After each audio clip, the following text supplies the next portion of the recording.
Welcome to Inner Power Insights, where we explore the journeys of extraordinary individuals who have turned their challenges into triumphs. Today, we're thrilled to have a truly inspiring guest, Darren Prince. Darren Prince is not just a prominent sports and celebrity agent. He's an international best-selling author of the memoir Aiming High and a global advocate for addiction, mental health, and recovery.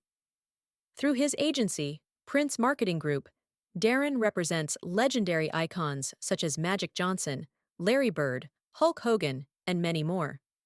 His work has also included collaborations with the likes of Muhammad Ali, Mike Tyson, and Tom Brady. But Darren's story goes beyond the glitz and glamour of the celebrity world. Having battled his own addiction to opiates, Darren has emerged with over 16 years of sobriety. His mission now is to help others break free from addiction and mental health struggles, turning their lowest points into new beginnings.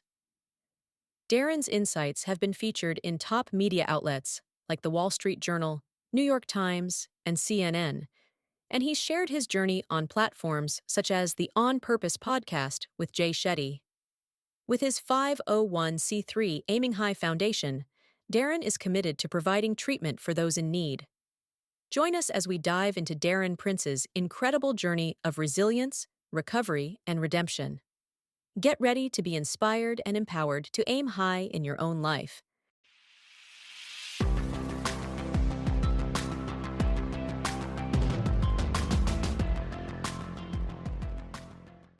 All I gotta say is that Darren Prince is in the house. Ladies and gentlemen, welcome to Inner Power Podcast. And I'm so excited that you're here, Darren.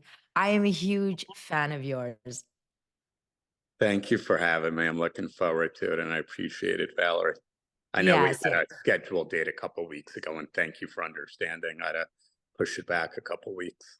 Oh, yeah. No. I was really excited and I'm glad that you're here. I'm just going to jump in and I'm going to ask you, can you share with us a little bit about your journey from success being a sport and celebrity agent to becoming an advocate for addiction and recovery? Sure. So I grew up in Livingston, New Jersey. Had a great, loving mother and father and sister. As you know, my mom passed a couple Yeah. weeks ago. My dad passed 7.5 years ago. So now it's just me and my sister. From the outside, I always tell people you would have thought I had it all. Just normal kid, active with sports, lots of friends, boys, girls, but it just wasn't the case. I had imposter syndrome from the time I was very little. And I just kept it all inside and acted as if for such a long time. And I was also verbally teased for being in small classrooms and, being called dumb. And I hate using the R word. People can figure it out. Idiot. And I took all that home with me, and I really never told my parents. I kind of just dealt with it and, broke my, broke my self-esteem, couldn't develop any self-worth, self-confidence. But I did have a very successful entrepreneurial venture when I was in high school that I started at 14. And my dad was a huge support system. I built a multi-million-dollar baseball card company. So I'm somebody that now, especially knowing what I built back then and seeing what the young culture has to deal with and the way they're looking at money and success, that can certainly tell you firsthand that's not what it's all about, because I had it all. And I went from the baseball cards to doing, had an autograph signing company, doing signings with some of the biggest names in the world, from Muhammad Ali, Magic Johnson, Pamela Anderson. I parlayed that business, sold that, and got into the representation industry, representing athletes and celebrities, culturally iconic. All those I just mentioned and many more. And I never had a chance to understand who I was.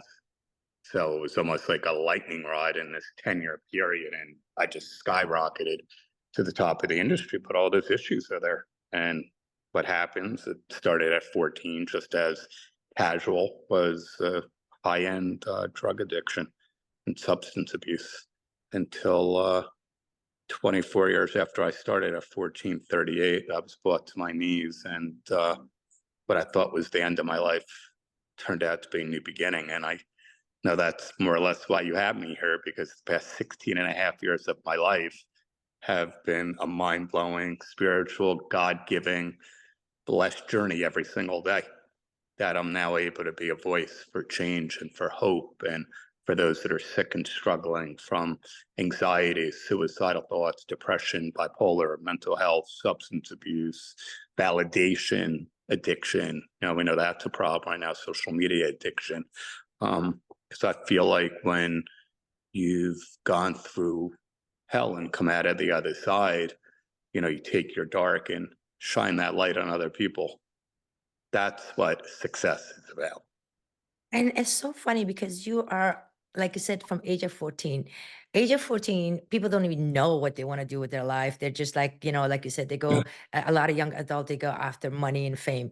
And you accomplish all of that in such a young age, knowing that you went through so much bullying and, so much picking on and all that stuff.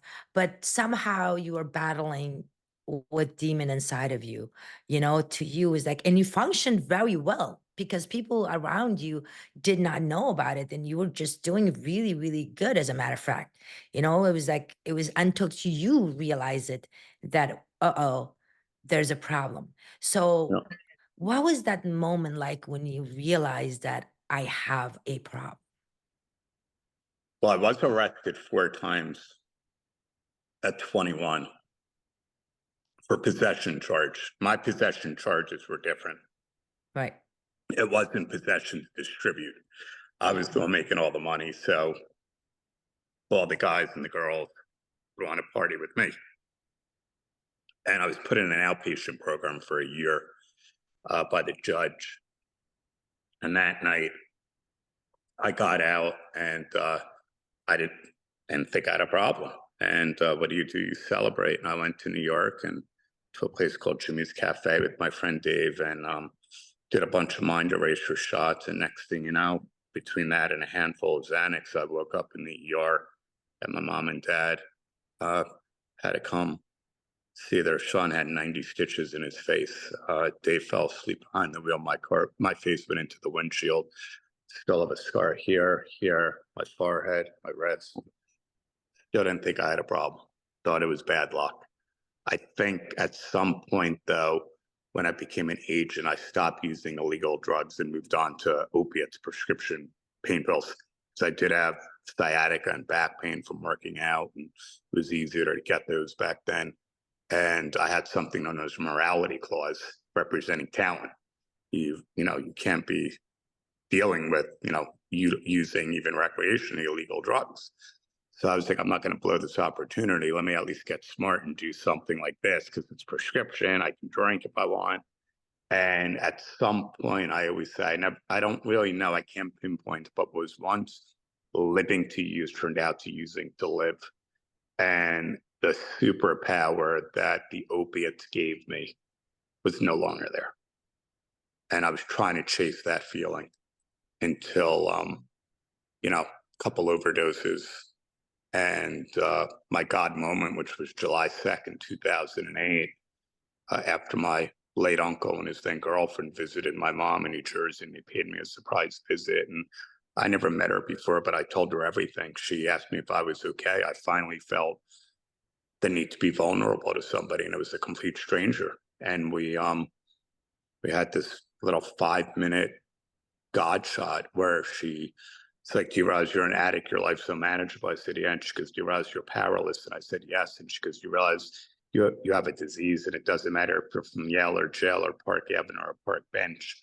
Disease of addiction does not discriminate.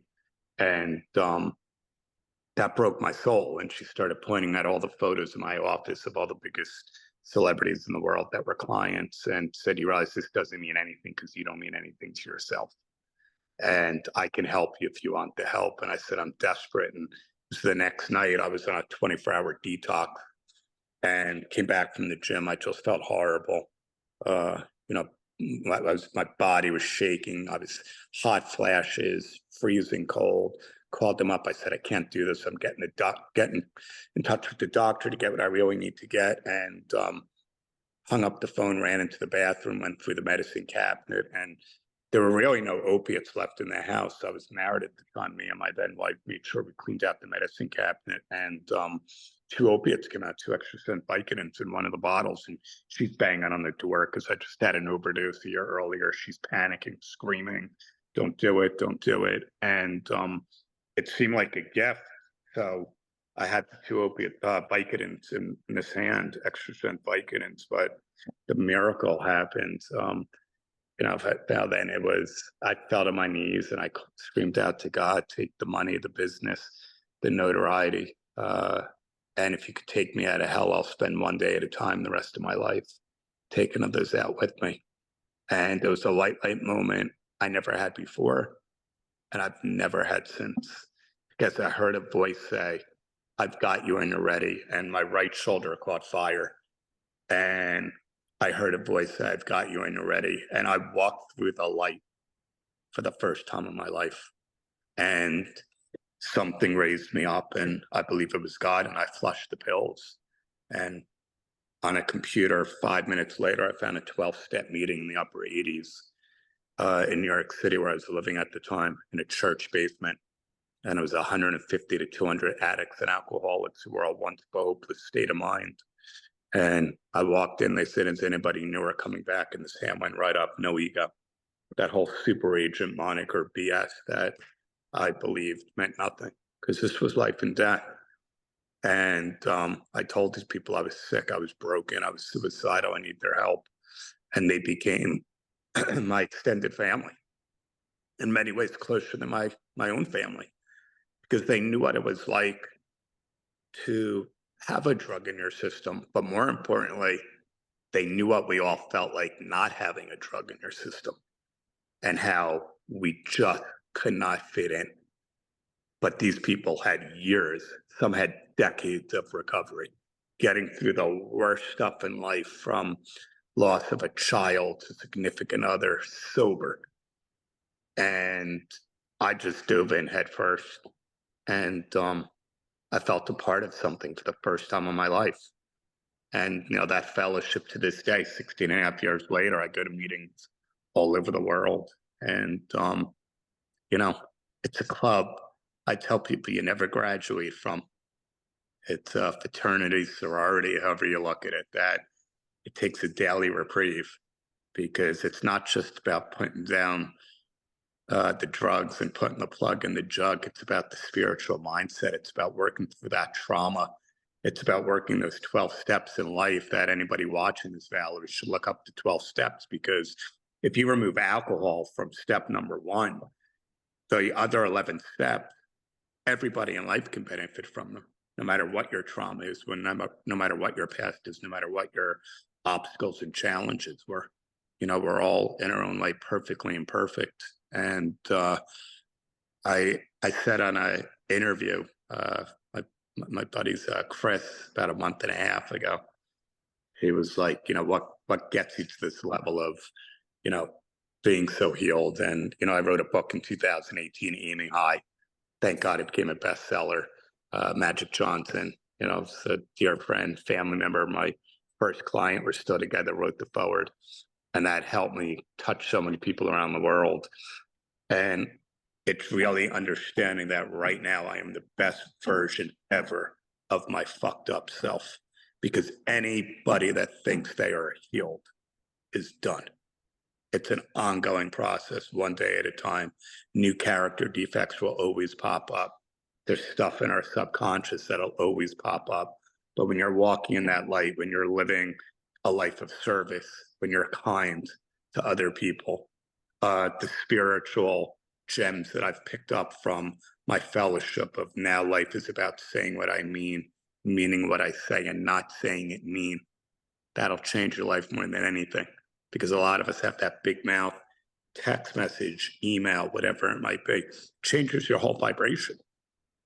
Don't let people irritate you the way they normally do. You're so much better in the heat of an argument to feel all right than right.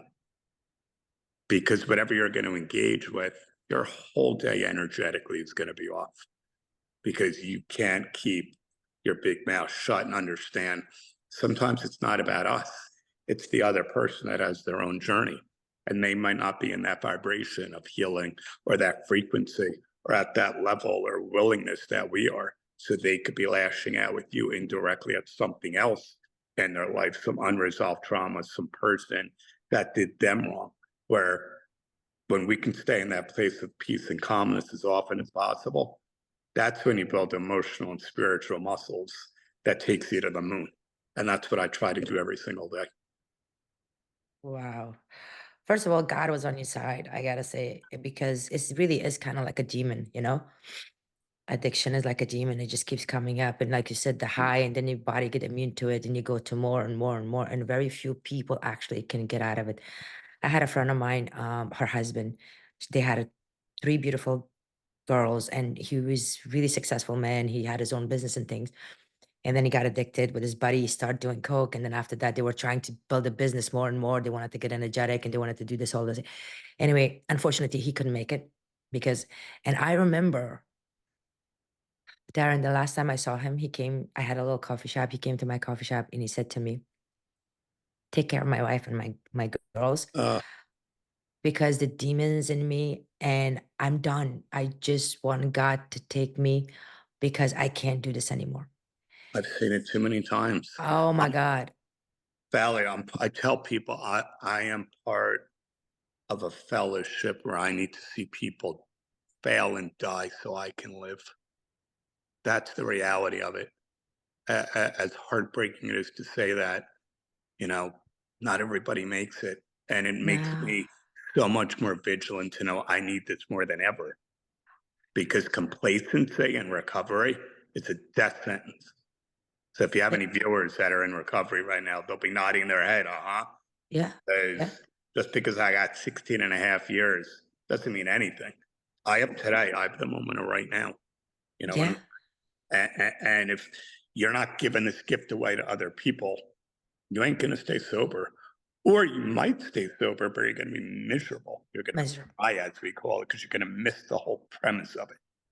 But Yeah. the gift is once you get it and come out of hell, you better reach back into hell and pull other people out. I was just gonna say, I think the success to your recovery, number one, I think the bravery of you to show vulnerability when you went to the 12 step and you're like, you know what, I got fucking nothing to lose. I'm just gonna say, and you said it in that group of people that you felt safe with. And the only reason we do it because they're just like us. I'm not alone. At least I can say that. But that's just the start because if we do that outside of ourselves, automatically we get judged, even by family and friends and things like that. So I think being around a group of people that, like you said, that knows you and they become your second family and say, wow, you know what? I feel safe here. I can be vulnerable. But Yeah. I personally believe that your success on staying sober and becoming, because you automatically jump into another addiction of like, I want to help people. Yeah, the addiction was recovery and spreading it around. And then what I wanted to do is I wanted to take it to the masses. So I was like, I'm actually blessed to have the relationships I have, with Magic and Hulk Hogan and Chevy Chase and Charlie Sheen and Ric Flair and Carmen Electra, David Goggins, all these incredible people. And there's so many more that support my mission. And they love the work that I do. Because you have to And they keep all that. know people, and they all know people within their inner circle that have Yeah. struggled. So that's when the light bulb really went on and said that the agent life, now it makes sense. That was a byproduct of what God's plan was.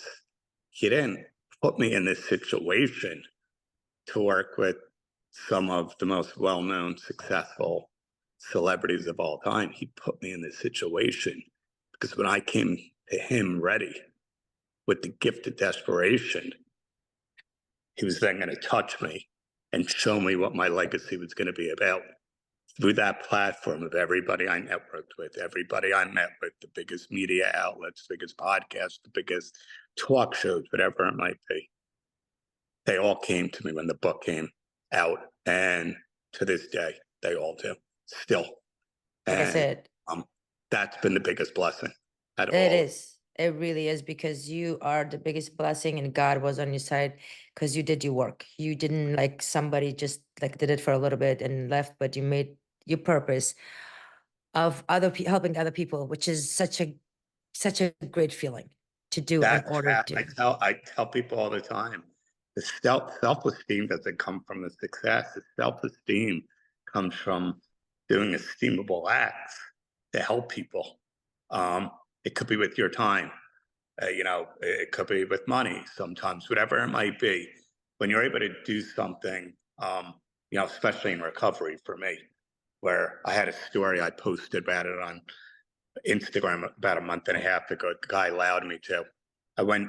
I was in New Jersey a couple months back and got to see my mom one night. On the way back, I had to take an Uber to my hotel, and out of 4 different Ubers, I just picked one for no reason. It wasn't like a lot. They were all 7 or 8 minutes, and the guy starts talking to me about his life, and that him and his father just have a strained relationship. They were more party buddies than good friends. They used to do coke and drink together, and I still get chills. I look up at the sky and I go, I look at God, it's starting out in my head. I was like, son of a bitch, this is why you had me pick this Uber. I had to tell the guy who I was, and it got even deeper. He pulled over, put the car in park on the side of the road, turned around with tears rolling down his face, and said, "Who are you?" I just got out of a detox center. Medicare in New Jersey only gives me 3 days of care. How are you in my Uber tonight? I'm like, if you're serious, you call me in the morning. I will scholarship you to treatment through my Aiming High Foundation, my 501c3. And that was one of the biggest gifts. I was able to create my own foundation through the book Aiming High. And he called me the next morning and we put him into a treatment center within 5 days. And he's now almost 45 days sober. He's living in a sober living facility. His mom and dad are speaking to him. Kids can't wait to see him. The wife wants him back, but they want him to do everything that he needs to do for him. And every single morning, I get a text from him saying that he wouldn't be alive today if it wasn't for me. What are the odds that I was in his Uber? And that's better than the biggest business deal I could ever do. Those moments is what, you know, I say it like self-esteem is from doing esteemable acts, you know? And I always tell people it's so important to be of service, be kind, stop, being so angry at other people, holding on to your past, your resentment, work on yourself and understand everyone's just trying to be the best person they can be. And the world would be such a better place if people were more kind and gave more of themselves. Nothing gets me more excited than giving. Giving scholarships to people that can't afford it. Taking care of people that mean something to me. I was joking around with my girls in the office here. I finally splurged to buy 5 thermal T-shirts for myself for the winter because I do so much traveling. They're comfortable living in LA. It gets a little chilly. $225 for 5 thermal shirts. I was so excited. It's like the first thing I bought for myself. I can't even tell you. I don't need stuff. It doesn't mean anything to me. I got everything that I need. I have the sense of self. I have self-love within. And a lot of people don't understand what that means. That I can look at myself in the mirror and know, You did good. you know, You did good. I if I had a definition for you, and I would say there's a lot of people talk so much. I always said Darren is a guy that he says what he says, he mean what he says. you know, Like that's what you are known for now, because you don't bullshit. Like you said, you say what you say and you mean what you say. And I think is so important, because a lot of people these days don't do that, because we don't listen. We just talk too much, and we always care about ourselves, yours. But you created this outside of you, this energy that people want to be around you because you're so like genuinely care for them. and the laws of attraction. I've just attracted this network of people in my life. I do so much more than the recovery, my wellness routine. It's Yes. so unprecedented. Wake up, I've got my red light therapy. I wake up in grounding sheets with the grounding pillow. I've got my ice bath. I've got hydrogen water. I work out. I 6 days a week. I diet. Gary Breck is a dear friend. I'm on his 10x regimen. I do frequency work, meditation, Reiki, sound frequency. With my guy Lingerie, he's a game changer. And through all this, it's like I've manifested my own little group of other individuals that just understand that's the work that's needed to, truly be the best version of us. Because we're giving, giving, giving. So we have to take back for us at certain points. And it's okay to be selfish, to then be selfless. Well, yeah, I mean, you got better just to be helpful to other, and that itself, you have to keep up with that, which is you're doing a great job. Yeah. But for the listeners that are listening, what is the biggest misconception when it comes to addiction that you wish people should know? That, it's not a disease. I know a lot of times they refer to it as that in the medical industry. It's a dis-ease. And we don't get addicted to the chemicals or the alcohol. We get addicted to the escape of life because our brains are not wired like whatever a normal person might be. That we're social misfits, we're uncomfortable being us. We've had issues like anybody has at young age, middle age, doesn't matter, you know, no age group is off limits. Something that just shifted us to not make us feel a part of. And it's not a weakness, it just became a coping mechanism to try to fit in because of something, that might have happened, traumatic. And everybody's got trauma. There's good trauma and there's bad trauma. And that just became the solution for a long time. And for the families that are suffering with the addict and alcoholic, most important things, it's not about you. You can't save the person. Don't take it personally. You could do an intervention, whatever you could try to do, force them to go into rehab. Do not take it personally. It's an I and a me issue, you know. And I see so many families or wives or significant others blame themselves. It's not your fault. It was there anyway. Most likely it was happening long before you knew it too. And there might have been a little bit of a pause button on it, but it came back at a certain point because that person never did the healing, never went deep into, yeah, you could stop drinking and drugging, but you can't stay stopped from drinking and drugging unless you find a fellowship, unless you find a power greater than yourself. I'm not saying the 12 steps is for everybody. For my group of people, I know that works, but you're not just going to go cold turkey and all of a sudden your life's going to get amazing. Mhm. So is it safe to say that like a lot of these things that people get addicted to, whatever, like you said, there's different addiction, not just drug, but even food or sex or social media or whatever, is because we don't know ourselves, and that identity lost and lack of self-love, that because we grow up and just being somebody we were expected to be, but not really deeply understand who we are.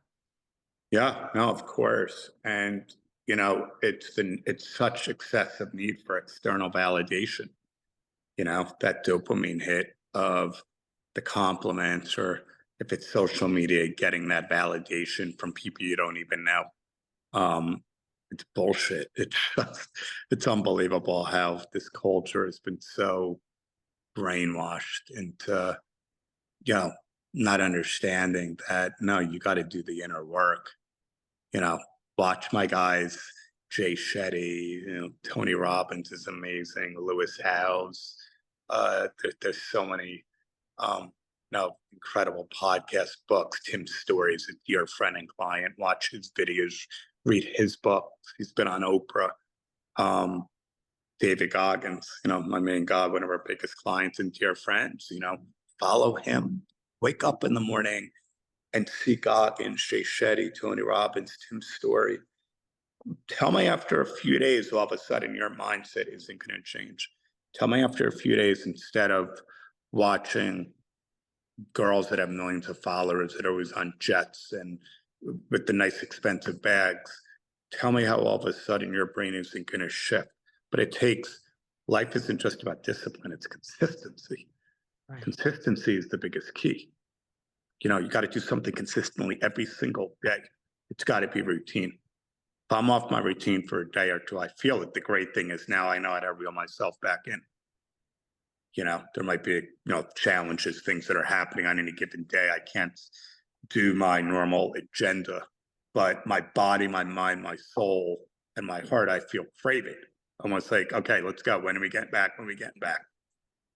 Because you're doing it most of the time, that 1 or 2 time, if you fall off, you're like, okay, that's okay to do Exactly. that, but not so much so far that you're like, oh, I'm falling back. Exactly. But a lot of people are, when they are in that dark area, and it doesn't have to be that, especially a young adult, they doubt themselves a lot, like this doubt and fear.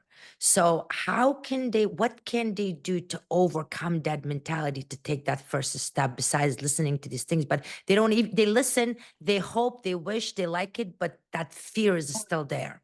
But I look, I got to bring them up again because I think guys like Goggins, when you just become so hyper focused on people like that and his audiobooks or Can't Hurt Me or his regular book or his video messages or Tony Robbins. I mean, these guys literally, and I've done the same thing, have calloused their mind and calloused their brains to, like Mike Tyson said, who's been a friend for many years. I've worked with him. You got to be a doubt annihilator. Doubt never came into my mind. I never, from the time I was 14 years old, had plan B, ever. There was never a plan B for Darren Prince. This is what I'm doing, and no one's going to stop me. And that was somebody that was still broken, didn't have the self-esteem, but I had a vision. And that was it. I mean, people were making fun of me. He's selling cardboard for a living on the weekend. What the? He's selling baseball cards. I'd be getting voicemail messages from girls at house parties because I didn't even care about girls at that age. And it was, Darren, stop playing with your stupid baseball cards and come over here. Some of my guy friends that were making fun of me for, my whole weekends would be at these conventions at 14, 15, 16. That called me nerdy or a dork because baseball cards weren't cool anymore, and I was selling them for a living. Yeah, I wrote about this in my book. They had another name for me when they were 18 and 19 and they came home from college and they couldn't find a job. The name they were calling me then was Boss. They all started working for me. Right. Wow. No, it's true. It's so true, because fear and doubt, obviously, with you is not, because most people either, like, they go up, they come down, they stay down. But you went up and you're battling with self. Even then, you stay up top and continuing going with the success of your career. And now you're like triple boost up, not only money, fame, but so grounded within yourself, Yeah, which because is like I said 10, 15 minutes ago, to look in the mirror and be like, I've done it. I continue to do it, or I've arrived in my own way. I've never fully arrived.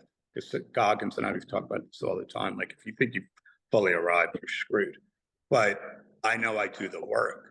And when you do the work and the blessings happen of manifestation, the laws of attraction and alignment, and you see what's happening to people around you and you're lifting them up, whether it's, on a personal level, in a work environment, you're creating opportunities for other people.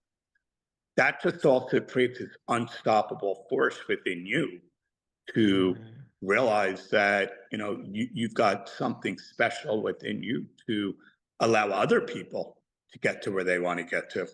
And, if I lost I said this all the time, if I lost the success and and the money tomorrow, it wouldn't change me. It's just the people that work for me, I wouldn't be able to take care of anymore. That'd be heartbreaking. Um, People that are near and dear to me, for the past 8 years since my dad's been gone, my mom, my sister, helping out, you know, longtime friends and associates that might need help once in a while. But I found me to know that, okay, that would be the heartbreaking part. If I had to move into a little studio or whatever it might be, I'm good. I could look back and say, God, what a run we had. What's next? You know, maybe that's a sign that he needs me as a bigger voice in the world of recovery to travel the world and get to the masses. And the age of life was just that. I had a beautiful run for 30, 35 years, but now it's time to really do his work. You know, Hulk Hogan told me um, at some point after I got sober that he saw this shift happen and he saw me doing interviews and speeches and he was so in awe of it and the work that I was doing that he said, because brother, let me tell you something. At one point you came to God and asked for the blessing. After you took that blessing, he touched you and said, I now need Darren Prince to be a voice. And you took it and ran with it. The realization of itself is like amazing, you know. I mean, thank God you realize most people don't. It goes over their head, especially the position that you are. But was there moments that you actually not only going with your own pain of knowing that I have to come out of this, but also you see your family suffering and they're like so worried about you. It's like almost like a double thing that to deal with, you know? Trauma that, oh my Yeah, God, I mean, I'm going through it. I was living like a double, triple life, and I was highly functioning, and there was only a handful of people that knew it was that bad. From my then wife, my mom, my dad. Magic, knew about it, and Hulk. They were the only two clients at the time because I was too embarrassed to tell people. Some friends just said I was tired. You know, I was dealing with depression, exhaustion. We did everything we had to do to, kind of, cover it up. And I was that highly functioning, but I knew when I went to bed at night that I was in such a dark place that I don't want to wake up in the morning. Those last 2 years, it was that bad. It was that ugly. And, I knew something had to give because I just wasn't going to be able to keep this up much longer. I was just broken. I was a shell of myself, and I had no clue how I got there, and had all the external success and all the monetary success, um, but it wasn't worth anything because, like that woman Andrea said to me, that saved my life. I didn't feel worthy of it. So what's the point? I know.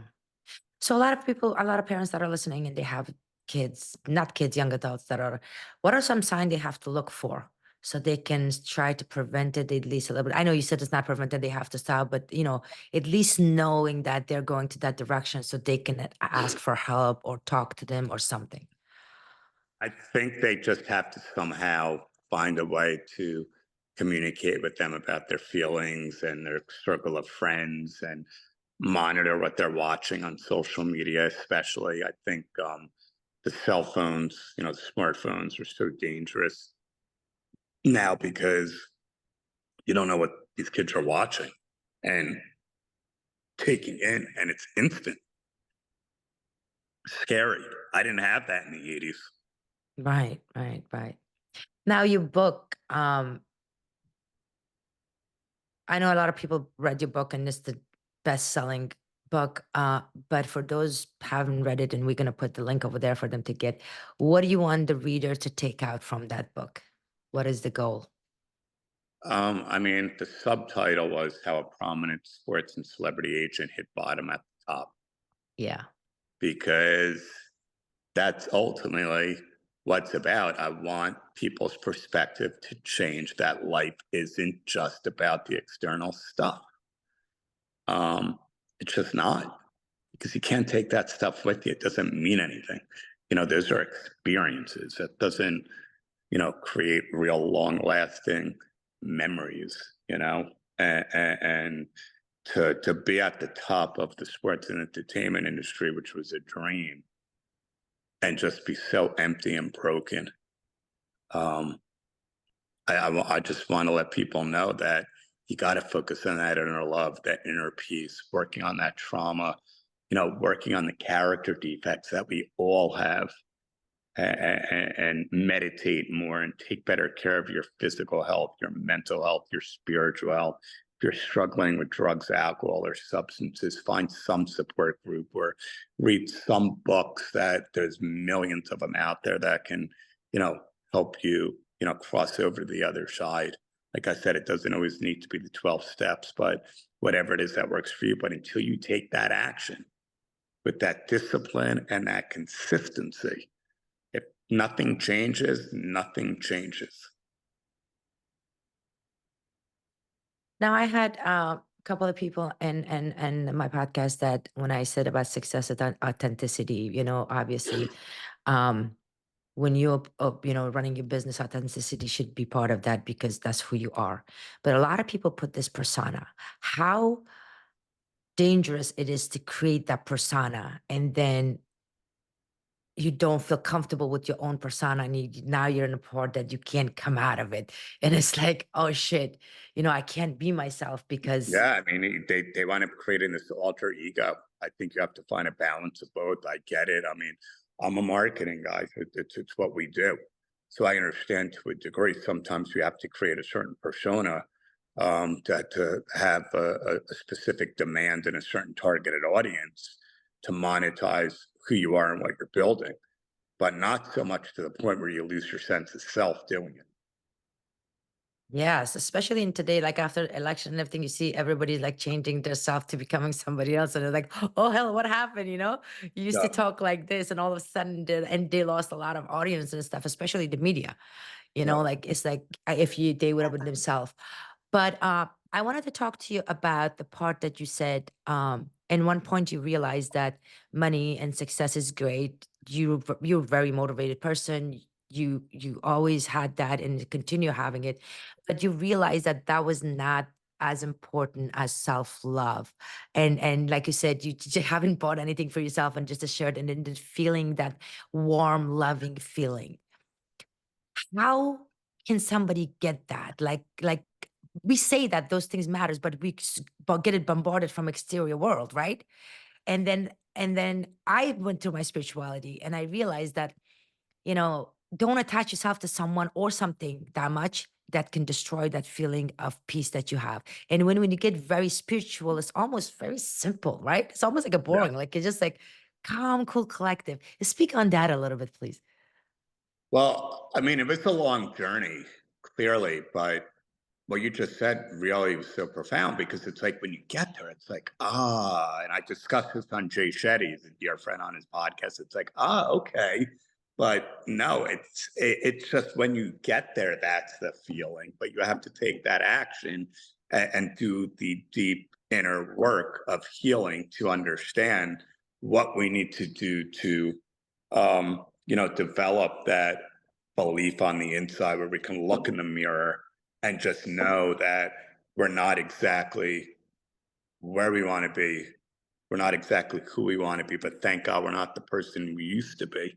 And I always say that when I end all my speeches, because that shows that it's a daily grind uh, to be the best person we could be, but it's also a work in progress. So when you live in that aura and that mindset of always doing a little bit of work each day. It could be, you know, my dog Rodney's the love of my life. Whether it's walking him or hanging out in the bedroom and just playing with them, like just take my mind off of the business and just get time with him.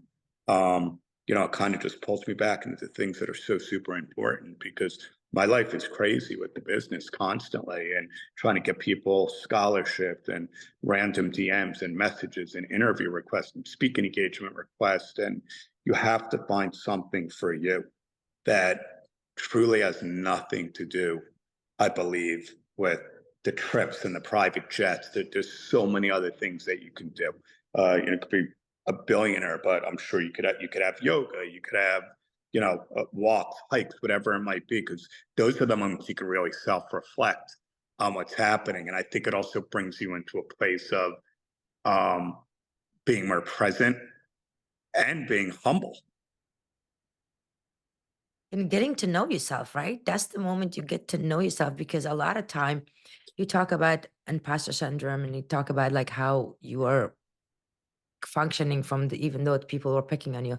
But when you sit by yourself, you realize who you are, with the Getting good time and and the sense of bad self. and the ugly, right?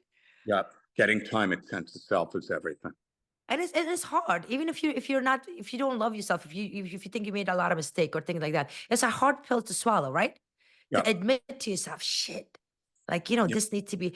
But even that realization itself is so profound, and so it's like, oh, Yep. I, I at least now I know what to do. Because if you don't know what the problem is, you can't solve it. But once you realize that I do have a problem, or I don't feel myself, or I'm not happy with myself, that's the first step.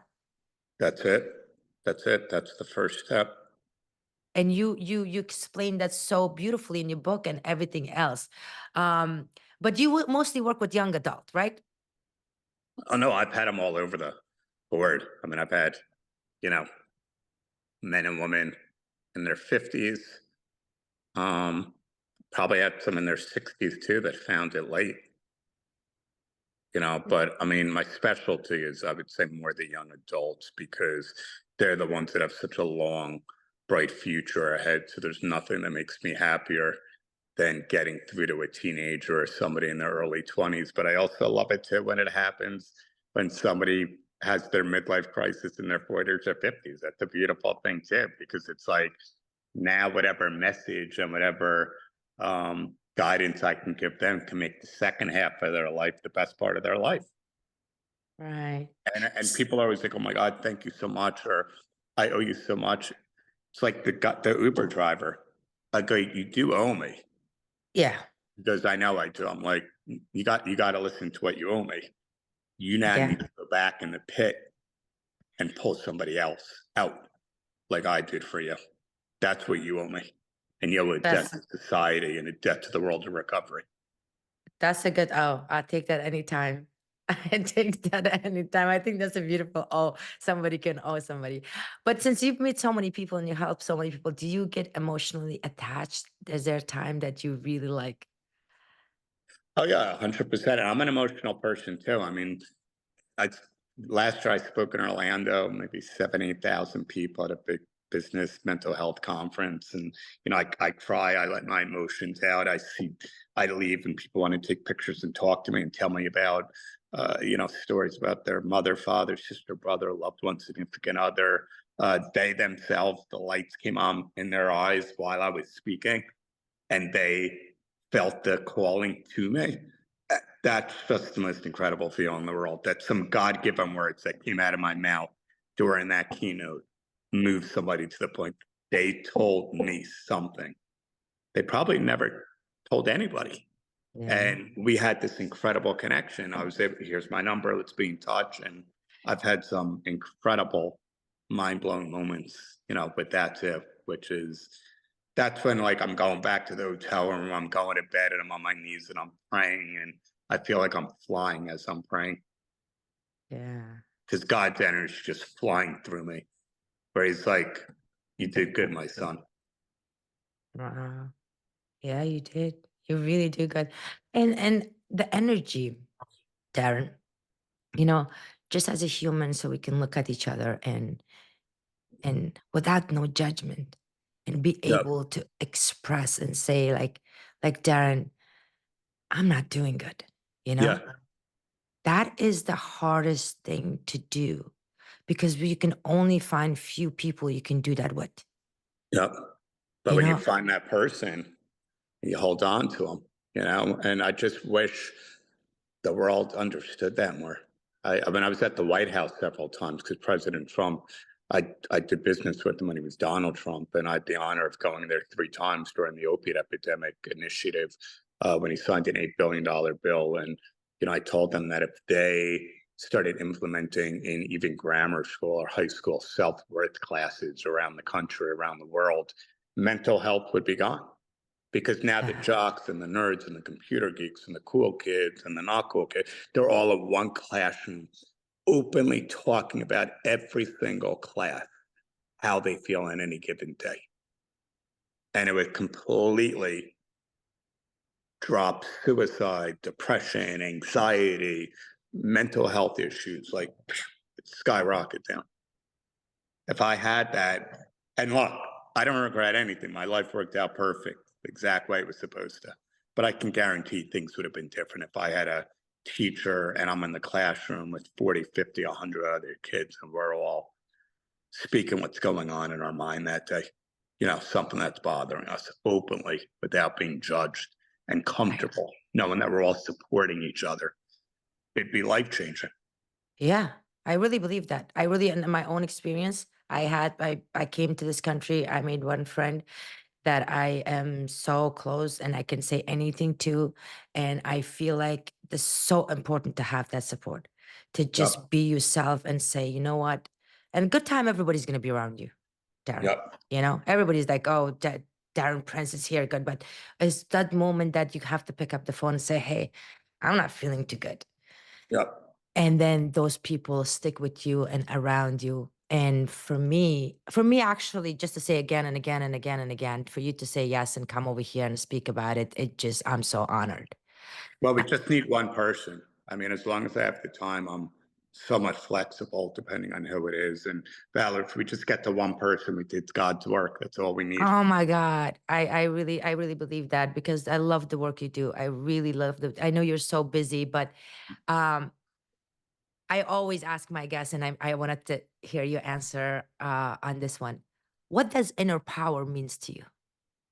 Inner power? That's a good question. Inner power means that I think you really have control of who you are and the way you act and the way you react.